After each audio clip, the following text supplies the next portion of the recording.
Shalom, Bapak, Ibu, dan Saudara yang terkasih. Hari ini kita akan sama-sama belajar tentang mengenai persepuluhan. Dan saya beri judul, persepuluhan tidak wajib bagi umat Kristen. Saya katakan tidak wajib, artinya mereka yang mau membayar silahkan, tetapi bagi mereka yang tidak mampu atau tidak mau melakukannya juga tidak salah. Mereka dapat melakukan persembahan dengan berbagai cara. Tuhan dapat melihat hati kita masing-masing. Persepuluhan merupakan topik yang menarik dan sebagian pendeta mengklaim bahwa setiap umat Kristen harus melakukan persepuluhan bagi Tuhan. Untuk itu, bagi gereja yang menjual nama Tuhan akan mengatakan kepada umatnya dengan berbagai cara. Misalnya, kalau kamu mencintai Tuhan, maka kamu harus membayar sepersepuluhan. Kalau kamu tidak membayar persepuluhan itu dengan tepat, maka berarti kamu telah mencuri uang Tuhan. Bayarlah perpuluhanmu, maka Tuhan akan membuka tingkap-tingkap di langit dan mencurahkan berkat kepadamu sampai berkelimpahan. Atau cerita tentang penabur yang diplesetkan menjadi berkat, yaitu Tuhan akan melipat gandakan 30, 60, 100 kali lipat dari perpuluhanmu atau persembahanmu dan lain-lainnya. Untuk memahami secara menyeluruh, maka ada baiknya kita akan melihat asal-usul tentang perpuluhan.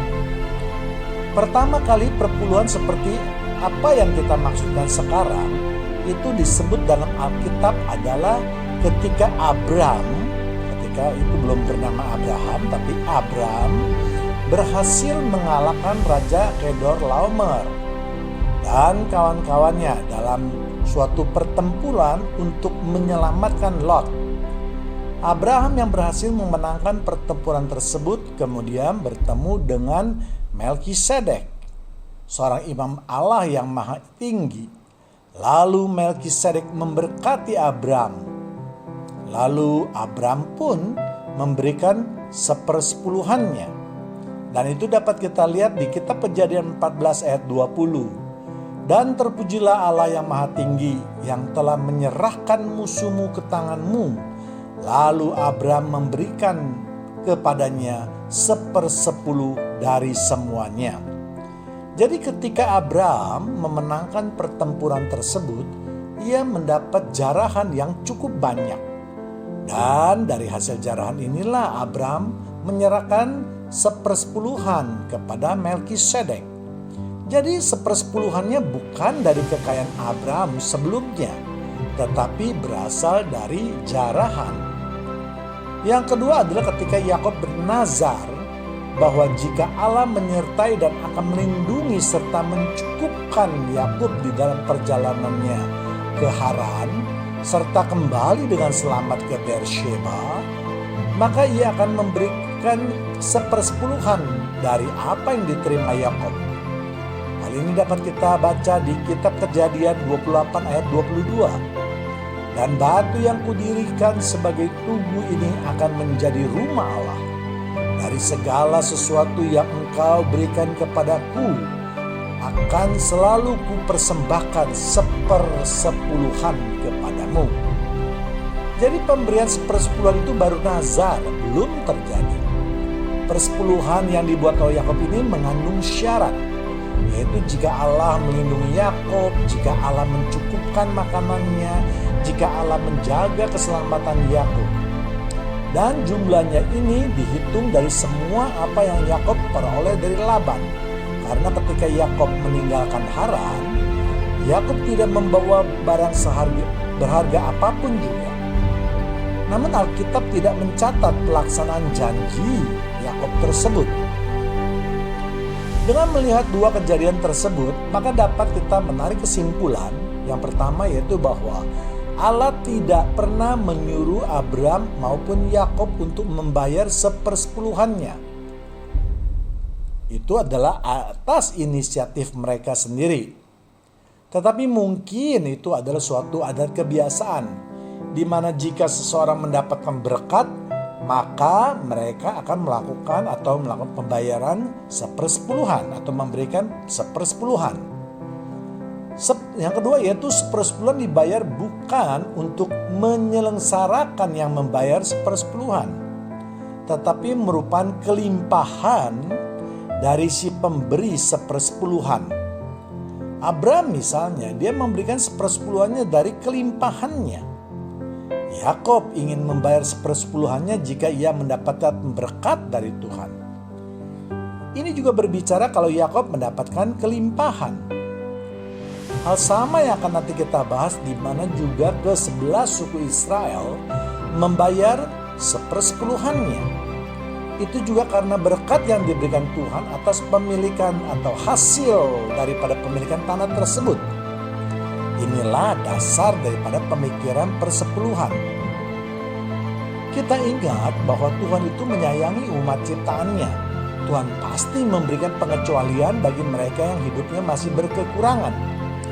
Jadi jangan sampai seseorang membayar 1/10 dari gajinya kecil, tetapi dia malah menelantarkan kehidupan keluarganya, kehidupan orang tuanya, dan lain-lain yang mungkin membutuhkan pertolongan atau bantuannya.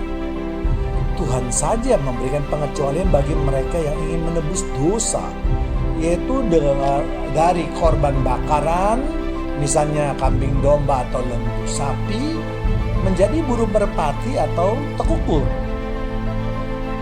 Yang ketiga yaitu pada peristiwa suku Lewi. 12 suku Israel sebenarnya dijanjikan mendapatkan tanah pusaka di Kanaan. Namun karena suku Lewi pekerjaannya harus melayani kemah suci, maka Allah memberikan ketentuan sebagai berikut, bahwa untuk 11 suku Israel akan mendapatkan tanah pusaka di Kanaan. Mereka harus memberikan 1/10 dari hasil tanah atau ternak mereka kepada suku Lewi, bukan kepada imam suku Lewi.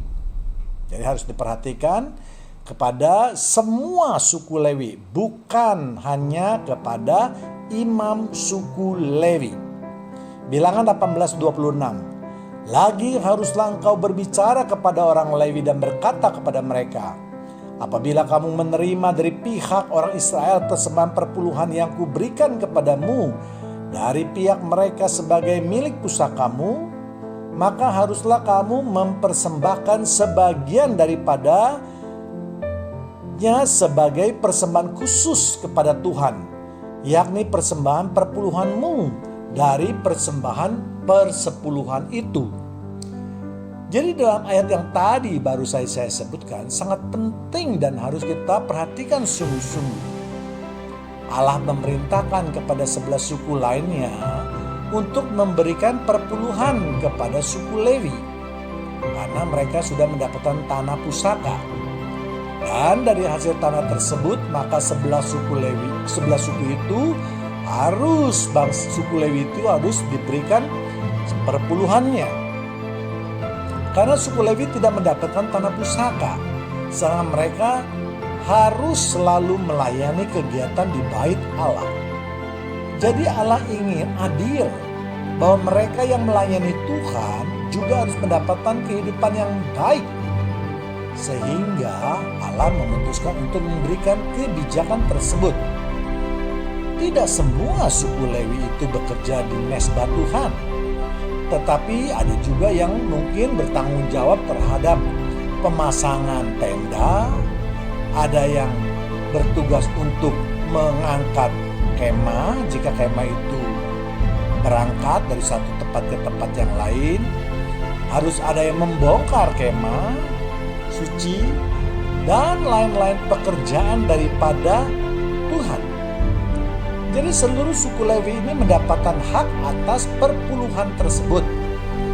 Kalau kita hitung misalnya 11 suku itu mendapatkan haknya penuh 100%, lalu mereka harus memberikan 10% kepada suku Lewi, maka berarti mereka yang 11 suku itu hanya menerima 90%. Setelah dipotong perpuluhan tadi. Sedangkan suku Lewi sendiri menerima 10% dari 11 suku. berarti mereka menerima 110%. Dari 110% itu, merekalah yang harus mempersembahkan 10% kepada Tuhan sebagai persembahan yang khusus. Jadi suku Lewi menerima 110% dikurang 11% sama dengan 99%. Jadi pendapatan suku Lewi itu lebih besar daripada 11 suku lainnya. Itulah bonus yang Tuhan berikan kepada suku Lewi atas pelayanan mereka kepada Allah. Jadi 11 suku Israel yang lain tidak pernah memberikan perpuluhan langsung kepada Allah. Justru suku Lewi lah yang harus memberikan hasilnya sebesar 10% kepada Allah. Nah, bagaimana implikasinya jika dikaitkan pada zaman sekarang? Jelas para pelayan Tuhan jika sekarang disamakan dengan suku Lewi, maka mereka ada terdiri daripada pendeta, majelis, hamba Tuhan, pelayan-pelayan Tuhan, asir, syinger, dan lain-lain sebagainya. Sedangkan jemaat adalah 11 suku lainnya, karena jemaat tidak termasuk yang melayani Tuhan. Jadi tidak tepat kalau ada pendeta yang mengatakan bahwa kita sebagai umatnya harus memberikan persepuluhan langsung kepada Tuhan. Hal lain yang harus diingat adalah pemikiran dasar mengapa sampai ada peristiwa tersebut. Yang pertama, bagi hamba Tuhan yang tidak mempunyai hasil dari pekerjaan duniawi, artinya bekerja sepenuhnya atau waktunya dipergunakan full untuk melayani dan tidak ada pemasukan apapun, maka bolehlah mereka menerima persembahan perpuluhan tersebut. Tetapi tentu bukan hanya pendeta saja, tetapi yang untuk semua pelayan Tuhan yang tadi saya sebutkan. Bahkan termasuk juga bagian kebersihan yang membersihkan gereja. Dan ingat, hidup seorang hamba Tuhan haruslah menyerupai kehidupan Yesus.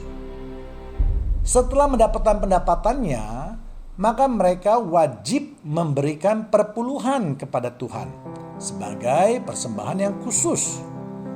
Dan uang seperpuluhan itu kepada Tuhan itu dipergunakan untuk menyediakan makanan bagi orang miskin, misalnya yatim piatu, janda yang miskin, dan orang asing.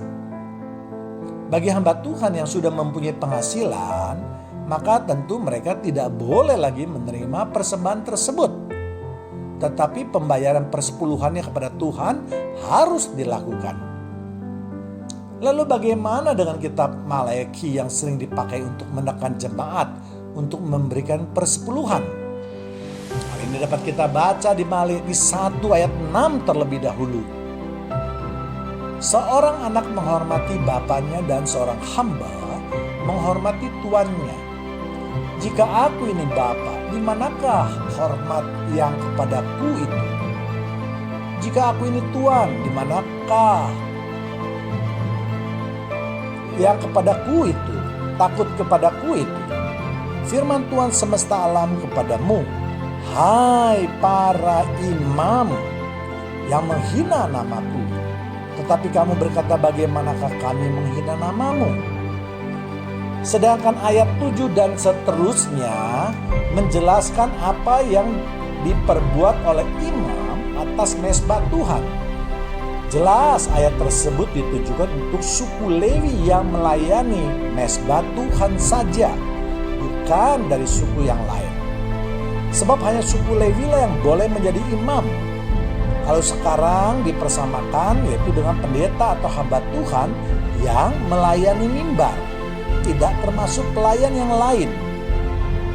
Kemudian di Maleakhi ayat 2 ayat 1, maka sekarang kepadamulah tertuju perintah ini, hai para imam.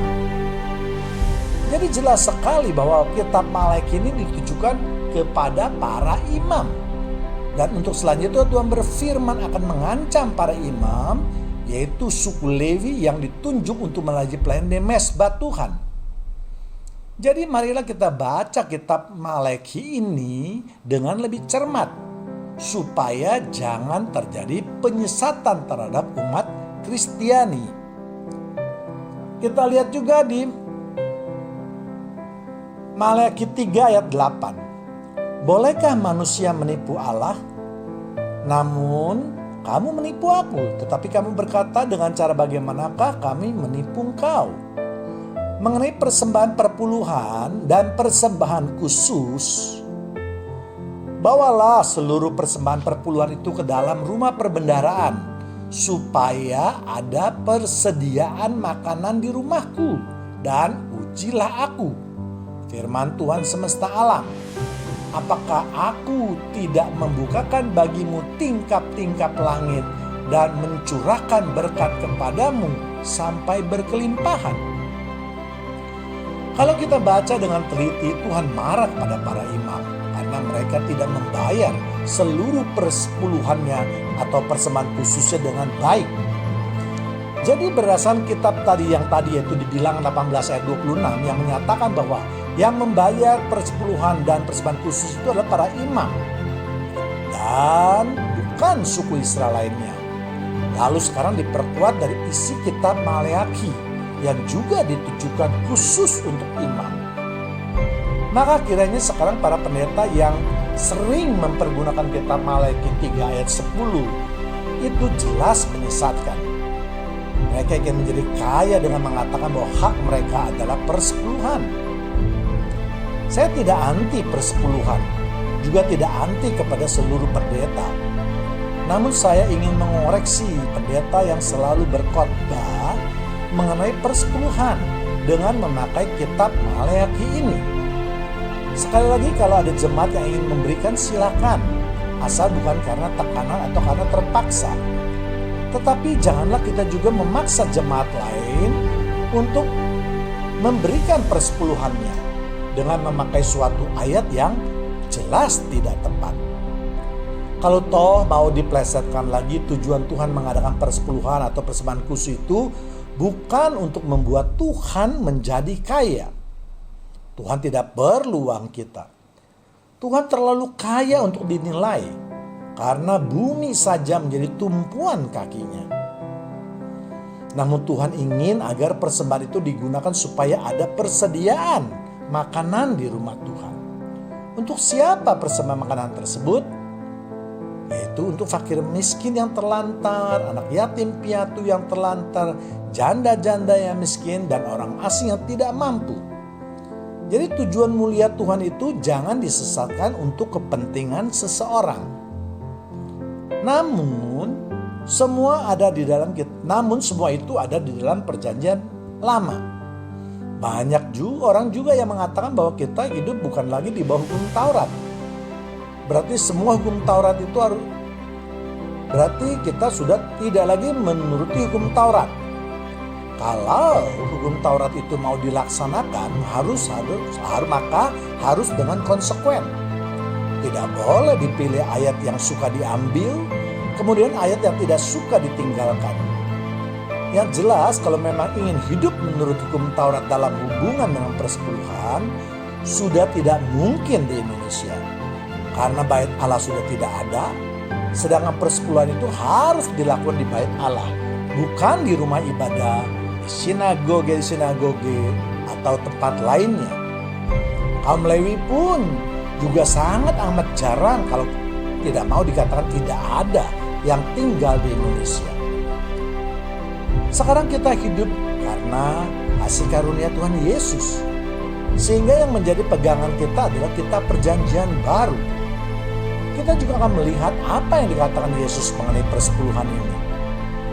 Dalam kitab perjanjian baru, kita melihat bahwa Yesus maupun murid-muridnya tidak pernah membicarakan persepuluhan. Kalau persembahan, iya, mereka juga melakukannya. Seperti yang tertulis di dalam kitab 1 Korintus 16 ayat 2. Pada hari pertama dari tiap-tiap minggu, hendaklah kamu masing-masing sesuai dengan apa yang kamu peroleh, menyisihkan sesuatu dan menyimpannya di rumah, supaya jangan mengumpulkan itu baru diadakan kalau aku datang. Jadi persembahan itu adalah wajib. namun besarnya tidak ditentukan. Itu semua disesuaikan dengan kemampuan seseorang. Lagi-lagi jangan percaya kepada ucapan pendeta yang terus menjanjikan pengembalian yang berlipat-lipat. Sebab Tuhan menyatakan bahwa semua itu harus dilakukan dengan rela dan sukacita. Tuhan tidak bisa dibeli, apalagi disogok dengan persembahan kita. Untuk mendapatkan berkat, carilah pemberi berkat. Carilah wajah Tuhan, bukan mencari berkatnya saja. Sebab ketika kita mendapatkan sumber berkat, maka pasti berkatnya akan menyertai kita. Jadi hiduplah kudus dan berkenan di hadapannya. Bukankah firman Tuhan mengatakan carilah dahulu kerajaan Allah, maka semua itu akan ditambahkan bagimu. Juga ketika Yesus mengomentari persembahan yang diberikan oleh seorang janda miskin yang memberikan 2 peser. Dapat kita lihat di Markus 12 dari ayat 41 sampai 44. Dan cerita ini juga kita semua sudah tahu bahwa Yesus memberikan pendapatnya. Sesungguhnya persembahan yang dilakukan oleh janda itu bukan dilihat dari segi besarnya, tetapi ketulusan dan keikhlasan hatinya yang dinilai. Demikian juga ketika Yesus datang ke bait Allah. Yesus tidak pernah membicarakan persepuluhan atau persembahan apapun juga malah. Tetapi Yesus datang ke bait Allah untuk mengajar. Itulah tujuan atau tugas daripada para hamba Tuhan atau pendeta. Jadi seharusnya para pendeta datang ke gereja bukan hanya untuk mengejar persembahan apalagi perpuluhannya. Namun seringkali hamba Tuhan atau pendeta itu datang untuk berkhotbah dengan melihat PK-nya, berapa tebal PK yang akan mereka terima. Tetapi hendaklah mereka datang dengan hati mengajar agar iman percaya para jemaatnya dapat tumbuh. Pelayanan adalah suatu pengabdian, bukan ladang untuk mencari hidup kesenangan. Juga kehidupan Yesuslah yang harus mereka tiru. Hidup sederhana, menjauhi keduniawian, menolong orang, menyatakan kasih, dan lain-lain. Jangan sebaliknya hidup berfoya-foya, bahkan memakai uang gereja untuk kepentingannya sendiri.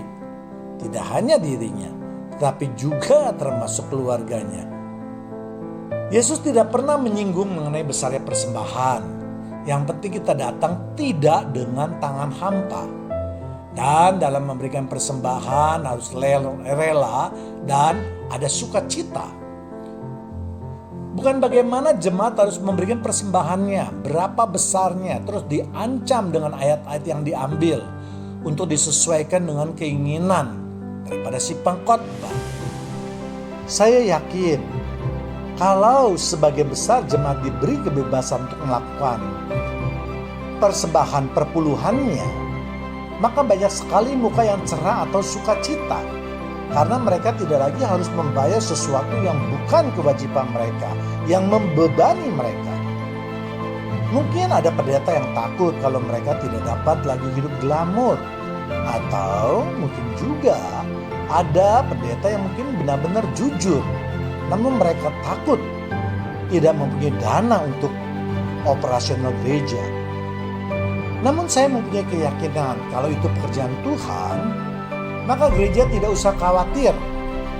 Gereja tidak dapat beroperasi lagi. Yang terpenting adalah apakah para hamba Tuhan di gereja tersebut sudah hidup sesuai dengan kehendak Tuhan. Jika jemaat berkata akan membayar persepuluhan, maka pembayarannya memang harus dapat tepat dihitung 10%.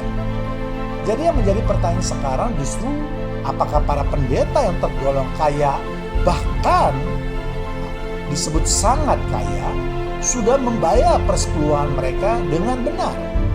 Itulah kewajiban mereka yang sesungguhnya, bukan kewajiban umat. Jadi sekarang timbul pertanyaan, siapa yang mencuri uang yang menjadi hak Tuhan? Jadi sekali lagi saya ingin menggarisbawahi bahwa semua persembahan haruslah dilakukan dengan rela dan sukacita. Yang penting orang yang pulang dari gereja harus bersukacita seperti yang tertulis di dalam kitab Nehemia 8:10. Lalu berkatalah ia kepada mereka, "Pergilah kamu, makanlah sedap-sedapan dan minum minuman manis, dan kirimkanlah sebagian kepada mereka yang tidak sedia apa-apa. Karena hari ini adalah kudus bagi Tuhan kita. Jangan kamu bersusah hati, sebab sukacita, karena Tuhan itulah perlindunganmu." Jadi jangan lagi ada jemaat yang keluar dari gereja menjadi sedih karena uangnya habis untuk membayar persembahan atau perpuluhan. Tetapi hal sebaliknya yang harus terjadi, bahwa firman Tuhan yang diterima itu akan menjadi berkat di dalam kehidupannya. Imannya tumbuh menjadi kuat dan dewasa. Ini yang harus dilakukan oleh hamba Tuhan atau pendeta. Bahkan lakukanlah mengadakan makanan yang sedap-sedap dan minuman yang manis. Yang ini tidak pernah saya dengar bahwa gereja menyediakan makanan atau sedap-sedapan atau minuman yang manis setiap habis ibadah. Termasuk menyediakannya untuk jemaat yang tidak hadir, yang tidak mempunyai makanan di rumahnya. Ayat ini tidak pernah disinggung atau dibawa di mimbar oleh pendeta atau hamba Tuhan yang memang hati terpikat dengan uang, hanya memikirkan uang. Padahal firman Tuhan sudah mengingatkan bahwa akar dari kejahatan adalah cinta uang. Dapat kita lihat di 1 Timotius 6 ayat 10. Karena akar segala kejahatan ialah cinta uang. Sebab oleh memburu uanglah beberapa orang telah menyimpang dari iman dan menyiksa dirinya dengan berbagai-bagai duka. Dan masih banyak lagi ayat-ayat yang mengingatkan supaya manusia jangan hanya menjadi hamba uang. Jangan mengukur harta di dunia ini. Dan lain-lainnya. Kita kembali lagi ke kitab Perjanjian Baru. Memang di dalam kitab Perjanjian Baru ada yang disinggung agar jemaat Tuhan mempunyai keseimbangan di antara mereka sendiri. Dan ini dapat kita lihat di dalam kitab 2 Korintus 8 ayat 12. Sebab jika kamu rela untuk memberi, maka pemberianmu itu akan diterima. Kalau pemberianmu itu berdasarkan apa yang ada padamu, bukan berdasarkan apa yang tidak ada padamu. Sebab kamu dibebani bukan supaya orang-orang yang lain mendapat keringanan, tetapi supaya ada keseimbangan. Maka hendaklah sekarang ini kelebihan kamu mencukupkan kekurangan mereka, agar kelebihan mereka kemudian mencukupkan kekurangan kamu, supaya ada keseimbangan. Artinya jika kita rela memberikan sesuatu harus sesuai dengan kemampuan kita. Jangan memberi dengan berhutang. Artinya gajinya, misalnya gaji yang cukup untuk 30 hari, karena memberikan perpuluhan maka hidupnya hanya tinggal bertahan 25 hari. Sedangkan yang 5 hari lagi ditutup dari hutang. Karena kita memberi bukan supaya penderitaan orang lain itu berkurang atau meringankan penderitaan orang lain, tetapi supaya ada keseimbangan di antara kita. Dengan demikian kelebihan kita akan mencukupkan saudara kita. Misalnya ada seseorang yang mempunyai kekayaan 1 miliar, kemudian ada juga yang tidak mempunyai harta. Lalu orang yang mempunyai kekayaan 1 miliar itu harus memberikan 500 juta kepada orang yang tidak mempunyai harta, supaya ada keseimbangan. Tentu bukan itu maksud Tuhan. Tetapi yang dimaksud di sini adalah untuk mereka yang merasa memiliki harta yang lebih, harus bersama-sama mendukung atau memberikan sebagian hartanya yang dianggap lebih, agar si orang yang tidak punya itu tidak hidup sengsara. Sementara banyak jemaat Tuhan yang hidupnya sangat berkecukupan. Juga jangan sampai ayat ini dipelintir dan menjadi ancaman baru untuk jemaat Tuhan, sehingga pendeta menjadi lebih kaya daripada sebelumnya. Jangan-jangan nanti ada jemaat yang dipaksa untuk menyerahkan setengah hartanya untuk gereja dengan memakai sepotong ayat tadi tersebut di atas. Untuk itu mari kita saling membantu dan saling mengingatkan sebelum ayat ini disalahgunakan. Jadi marilah jemaat Tuhan untuk terus membaca dan merenungkan firman Tuhan. Atau kita dapat membuka hati kita untuk mendengarkan khotbah-khotbah yang menyehatkan rohani kita. Maksud sebenarnya dari ayat ini adalah jika seseorang mempunyai 1 miliar misalnya. Ada juga mungkin yang 500 juta, 300 juta dan seterusnya. Maka mereka harus bergotong royong membantu orang yang tidak punya untuk dapat mencapai hidup yang layak. Misalnya ada orang yang menyumbang 10 juta, ada yang menyumbang 5 juta, ada yang 2 juta dan seterusnya. Yang penting mereka menyumbang harus dengan rela hati dan sukacita. Dengan demikian kalau misalnya di gereja tersebut ada 300 jemaat saja, maka minimal dana yang terkumpul katakanlah bisa 500 juta. Itulah yang dimaksud dengan keseimbangan. Bukan uang itu diserahkan kepada gereja lalu menjadi milik pendeta. Hal ini jugalah yang dilakukan oleh Barnabas. Dia menjual tanahnya karena dia memiliki tanah yang lebih atau rumah yang lebih. Dan dari penjualan tanah tersebut diserahkan kepada murid-murid Yesus.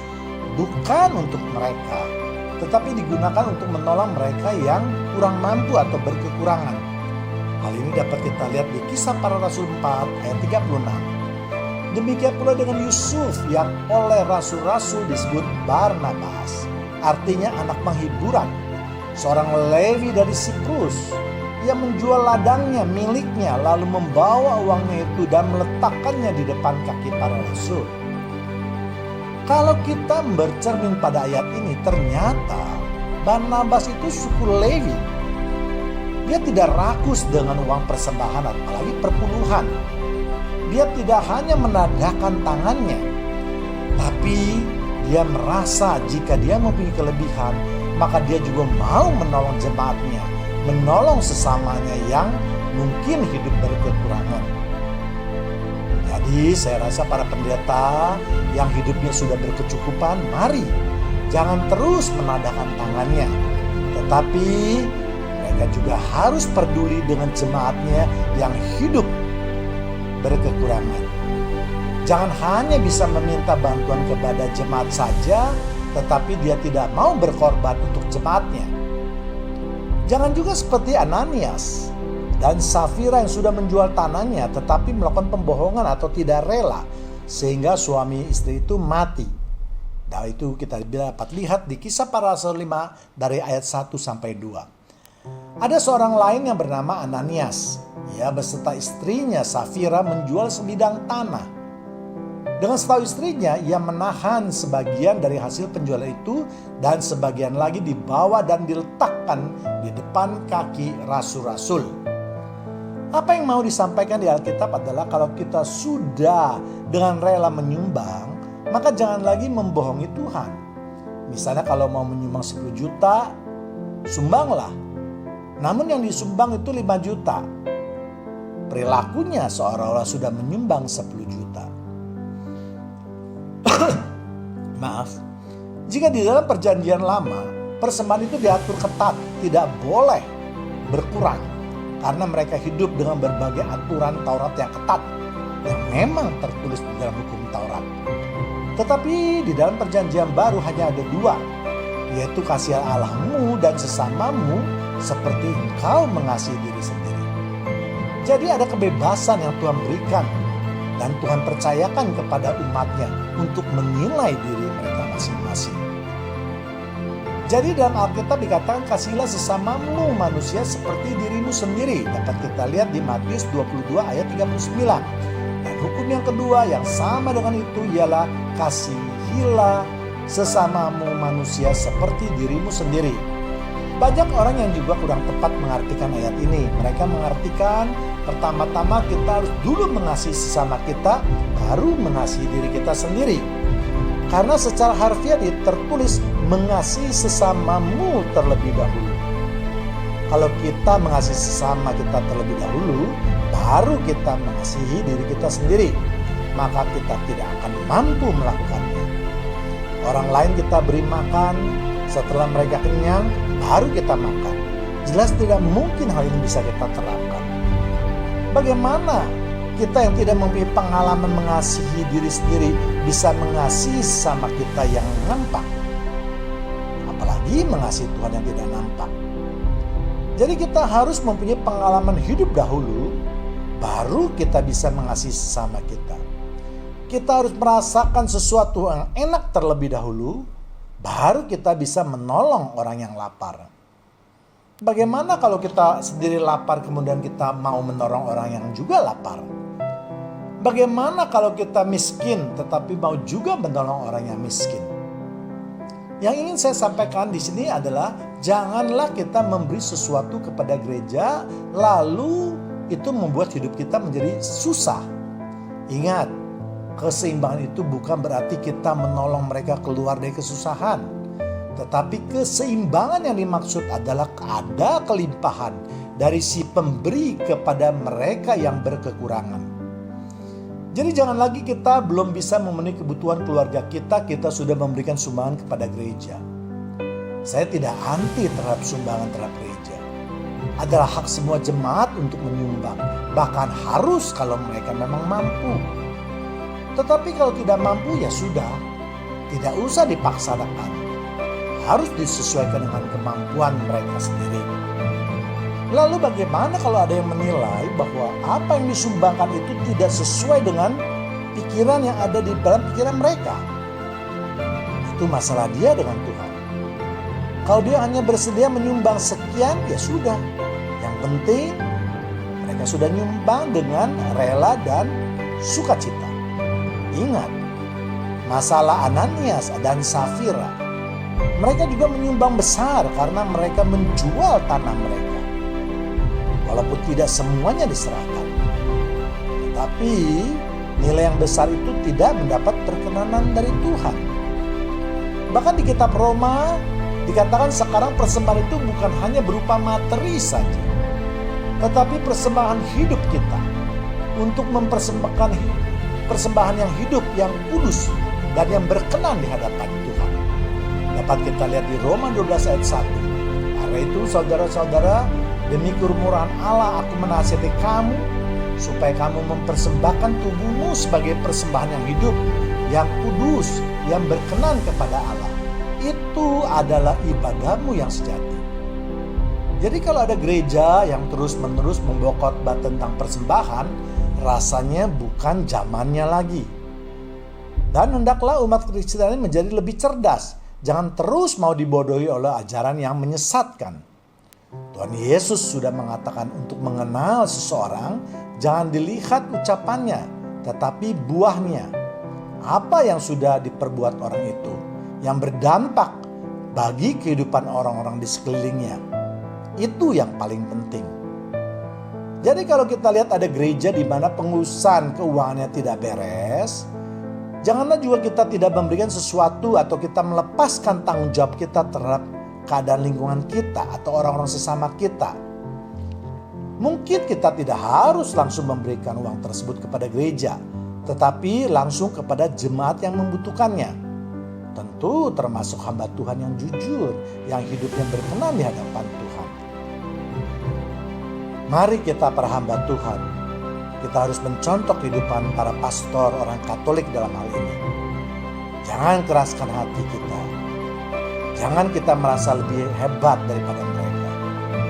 Bukankah itu yang prinsip yang dikehendaki oleh Allah, yaitu supaya ada makanan di rumahku. Demikianlah firman Tuhan mengenai persembahan, kiranya dapat memberkati kita semua. Tuhan Yesus memberkati. Amin.